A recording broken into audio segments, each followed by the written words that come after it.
Jadi selain ada biaya sewa penyimpanan tadi, ya, ada biaya administrasi nanti di akhir dibayar pada saat jatuh tempo per 4 bulan. Per 4 bulan ya. Ya, kalau misalkan 4 bulan Pak Ade belum punya uang nih punya untuk uang melunasi. untuk melunasi, itu bisa diperpanjang bagi kalangan ibu rumah tangga. Ini menjadi favorit, Pak. Karena perhiasannya tetap dia Ada bisa punya. ya dia dapatkan kembali, terus persoalan kebutuhan mendesak tadi bisa teratasi.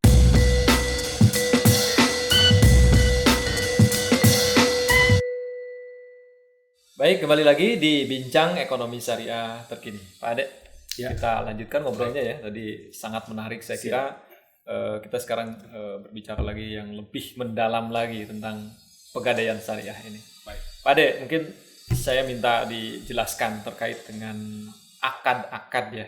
Akad-akad di pegadaian syariah itu apa saja sih, Pak? Ya, baik.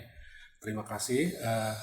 Sebetulnya ada dua kelompok pembagian akad ya. Pertama, kalau kita menggunakan akad untuk mendapatkan margin, itu ada namanya akad ijaroh yang tadi seperti yang disampaikan di awal. Pegadaian itu menyalurkan pembiayaan dalam bentuk jasa sewa penitipan maupun juga jasa pemeliharaan barang gadai ya. Nah, kemudian ada juga akad murobahah, Pak Ade. Murobahah. Nah, ini kan akad jual beli dengan cara cicilan ya. Contoh begini, kalau misalkan ada pelaku usaha mikro, kecil dan menengah UMKM membutuhkan mesin untuk produksi usahanya. Nah, itu bisa dengan cara mengajukan pembiayaan ke pegadaian syariah dengan menggunakan akad murobahah. Jadi nanti berapa harga pembelian dari pabrik, kemudian pegadaian akan menentukan margin keuntungan dari harga pembelian tersebut. Nah, kemudian keuntungan pegadaian itu nanti pegadaian itu nanti akan menentukan berapa modal dan berapa keuntungan pegadaian. Jadi kalau yang murobahah ini berarti yang menjadi jaminannya atau kolateralnya jadi barang itu sendiri atau bagaimana? Iya, jadi sesuai dengan hukum gadai, jaminannya itu adalah dari barang itu sendiri, Pak Ade. Jadi kalau misalkan Pak Ade beli kendaraan, ya itu berarti ya nanti jaminannya itu adalah sertifikat BPKB. BPKB. Kalau misalnya itu mesin, ya mesin itu selama misalkan penerima barang gadai itu belum melunasi pembiayaan itu, maka itu menjadi milik daripada pegadaian. Seperti itu.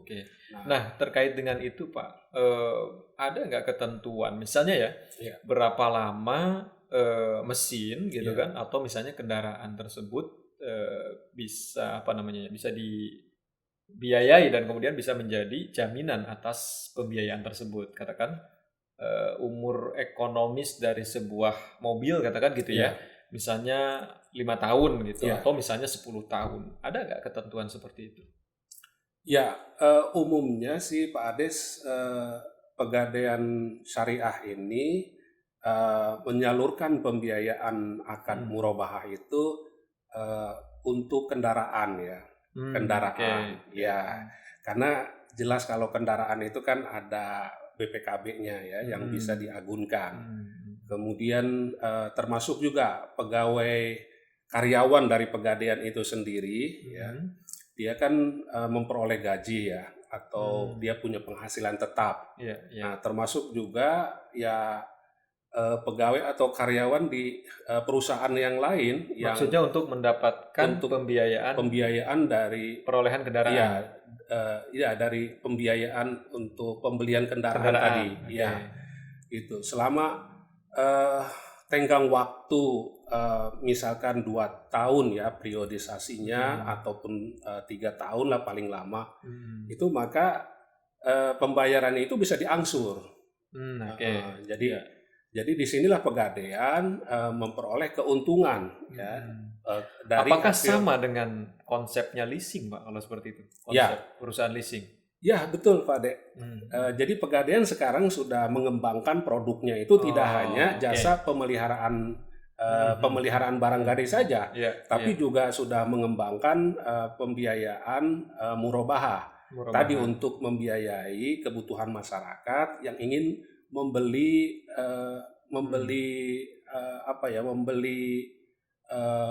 barang begitu ya. Barang modal lah. Barang ya. modal Oke. begitu.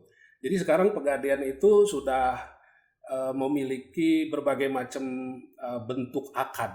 Nah, tadi saya belum selesai Pak Ade ya. Oke, ya. Ini kalau misalkan menggunakan akad yang sifatnya fee-based income. Fee-based income. Ya, fee-based income. Jadi kalau sekarang Pegadaian itu juga mengembangkan yang namanya itu akad kerjasama kemitraan, misalkan dengan menggunakan akad mudorobah, ya.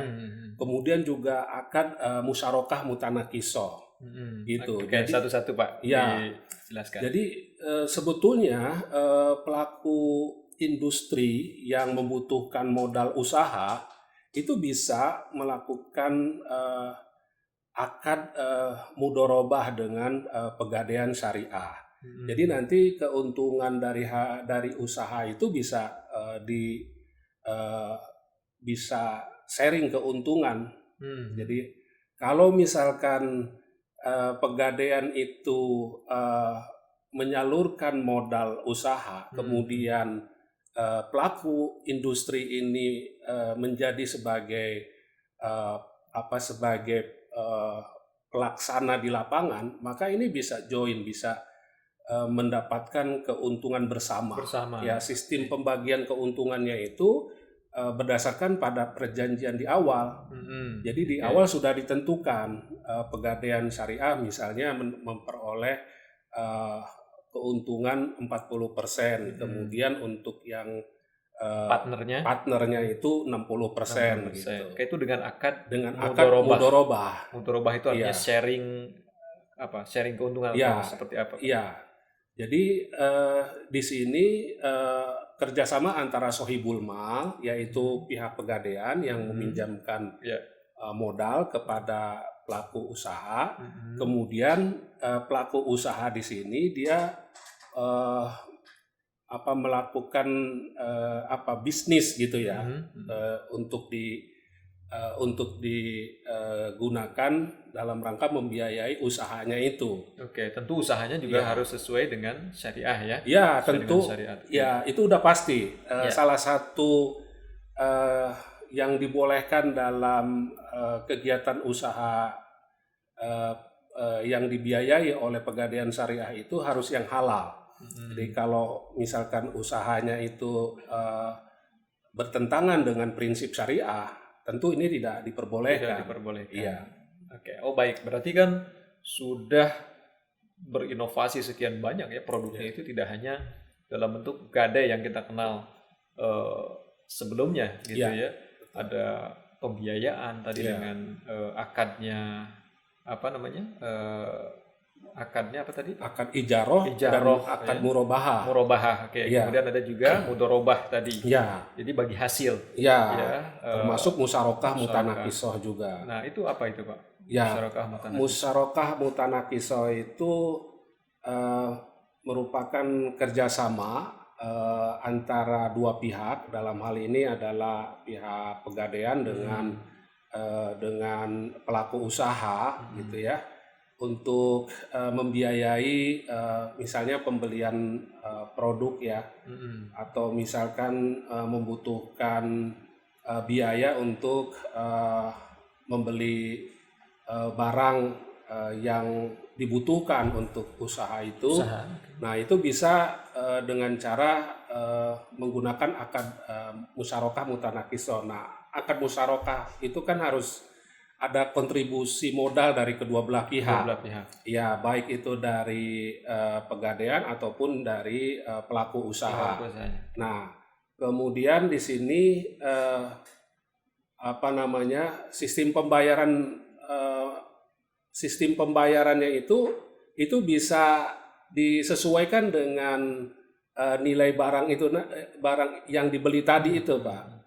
Jadi kalau misalkan ada penyusutan ya, misalkan harga barangnya itu harganya turun, nah itu juga bisa untuk cicilannya itu juga bisa disesuaikan dengan harga daripada barang itu sendiri. Ada evaluasi lah, ada evaluasi. Nah, dengan adanya berbagai macam varian akad ini, maka Pegadaian Syariah itu mendapatkan profit tidak hanya dari sewa pemeliharaan tadi. Kalau hanya mengandalkan sewa pemeliharaan itu kecil sekali. Bagaimana Pegadaian Syariah bisa bertahan dan bisa berkembang dengan baik.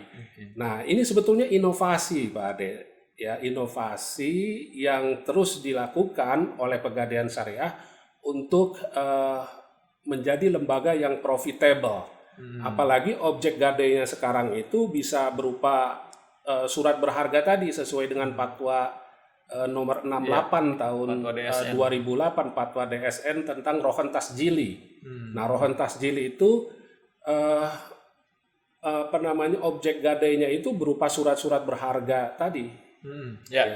Nah, itu berarti bisa kan saham, bisa surat. Segmennya Pegadaian itu bukan lagi hanya kalangan menengah ke bawah, tapi juga termasuk menengah ke atas. Oke, artinya kalau ditinjau dari persaingan di pasar, berarti dia juga bersaing dengan produk-produk perbankan. Iya, betul. Perbankan syariah terutama kan. Iya. Oke, kita kembali lagi ke salah satu akad tadi yang terakhir, Pak. Iya. Apa yang terakhir tadi? Musyarakah mutanakisah ya. Iya. Nah, di situ barang yang dibiayai itu tidak hanya dalam bentuk barang modal, katakanlah mesin gitu. Betul. Boleh nggak misalkan bahan baku misalnya untuk diproduksi tadi? Iya. Boleh itu dalam bentuk bahan baku? Iya, boleh, Pak Ade. Misalnya gini, peternak ayam lah, peternak ayam gitu ya. Dia membutuhkan tambahan modal untuk bikin kandang. Bikin kandang. Kalau kandang kan tuh barang modal tuh. Iya, barang modal. Katakanlah beli pakan misalnya, boleh nggak?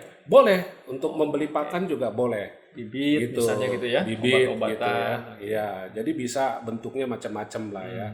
Nah, itu bisa dengan catatan tadi ya, namanya musyarakah mutanakisah itu kan harus kedua belah pihak itu berkontribusi modal. Ya. Jadi di sini samalah kayak murabahah juga kan sama.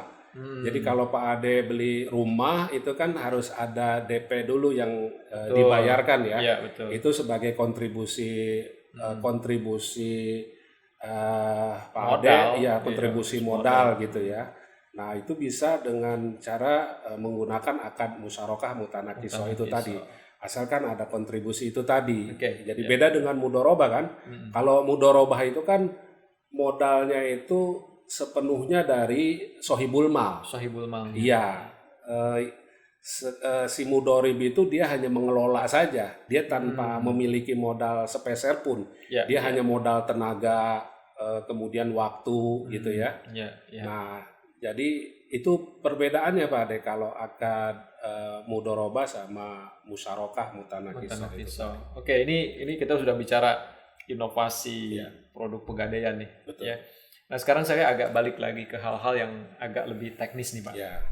Jadi kalau ada nasabah yang ingin menggadaikan barang berharganya tadi, nah ini kan ada mekanisme kan. Nah, mekanisme gadai syariah itu seperti apa secara teknisnya? Ya, baik, terima kasih. Ya, jadi prosedur mekanisme pengajuan pembiayaan ke Pegadaian Syariah itu bisa dilakukan dengan dua cara, Pak. Ada yang cara manual, ya kita datang ke Pegadaian misalkan bawa perhiasan gitu ya. Lalu barang perhiasan tadi itu akan dilakukan proses penaksiran dulu oleh petugas juru taksir. Betul. Jadi untuk dilihat berapa nilai taksiran daripada barang tersebut. Ini kalau dilakukan secara manual ya. Nah, sekarang sudah berkembang Pak, layanannya itu berbasis digital. Ya. Nah, sebetulnya ini bisa ini Pak, aplikasi Pegadaian Syariah itu sudah bisa di-download ya di app atau di Play Store. Itu di situ sudah bisa diajukan untuk jenis pembiayaannya, mau yang kita mau pakai pembiayaan produk yang apa nih gitu. konsumtif atau yang produktif ya, seperti kayak pelaku usaha mikro, pelaku usaha UMKM itu bisa untuk melakukan pembiayaan, mengajukan pembiayaan melalui aplikasi online. Ya, secara online itu. Nah, kalau yang offline tadi itu Pak Ade, biasanya ya ibu-ibu yang mungkin belum familiar dengan teknologi ya, dia lebih nyaman kalau datang langsung ke Pegadaian. Nah, apalagi kalau misalkan jenis barang yang digadaikan itu berupa elektronik atau mungkin juga perabotan rumah tangga yang ukurannya yang ukuran besar, besar misalkan kulkas ataupun televisi gitu ya tentu harus datang langsung ke kantor. Nah, nanti akan dicek dulu ya oleh juru taksir tadi, dilihat berapa nilai harga pasarnya, kondisinya juga, pastikan itu lengkap, termasuk harus ada kardus juga Pak Ade kalau berupa barang elektronik, karena nanti kalau misalnya nanti tidak ditebus oleh pemiliknya, nah itu ketika dilelang itu lebih mudah dijualnya, karena dia sudah ada kardusnya, betul. Kalau perhiasan ada kwitansinya gitu. Itu SOP yang harus diterapkan. Jadi kalau ada yang mau menggadaikan ini harus membawa itu tadi ya, kelengkapan suratnya maupun jadi juga kardusnya. Juru taksir itu tugasnya tidak hanya menaksir berapa harganya, tapi harga pasaran kelayakan dari barang yang dijadikan sebagai agunan kan, betul. Ya, apalagi tadi bentuknya barang elektronik misalnya kan, gitu. Itu tentu kelayakannya juga harus diperiksa ya gitu. Nah, Pak Ade, seorang juru taksir gitu ya, dan mungkin pasti yang saya ketahui itu dia menentukan harga itu ya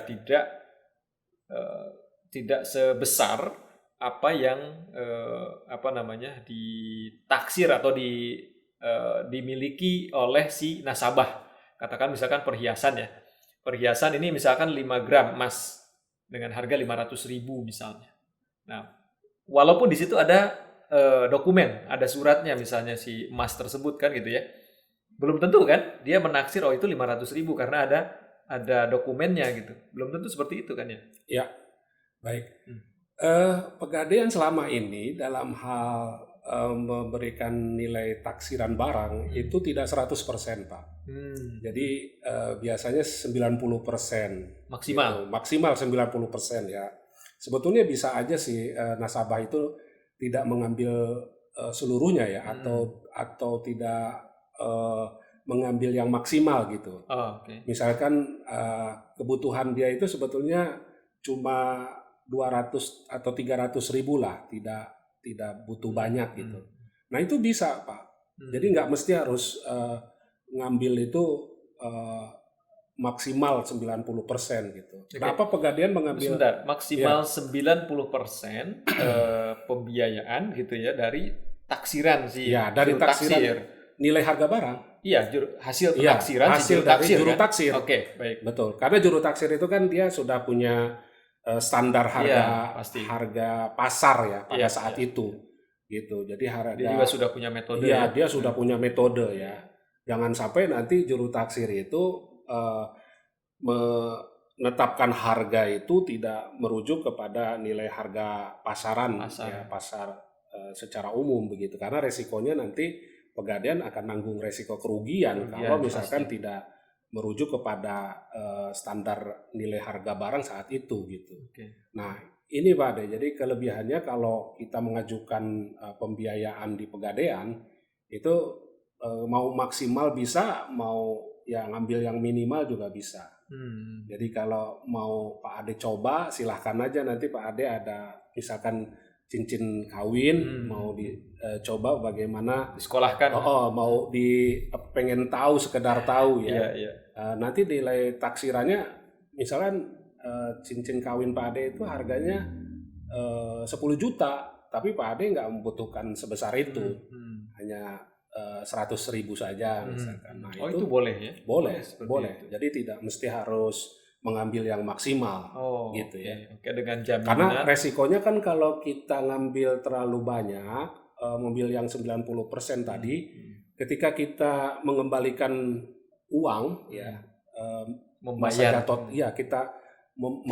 kita harus mengembalikan uang pinjaman tadi. Itu kan ketika kita tidak punya uang, ya, kita kesulitan untuk melunasinya. Gitu. Tapi kalau mengambil yang minimal, ya kapanpun Pak Ade, bahkan sebelum dikenai biaya muknah itu tadi per 10 hari 0,9%, itu Pak Ade nggak kena biaya apa-apa kecuali hanya biaya administrasi saja.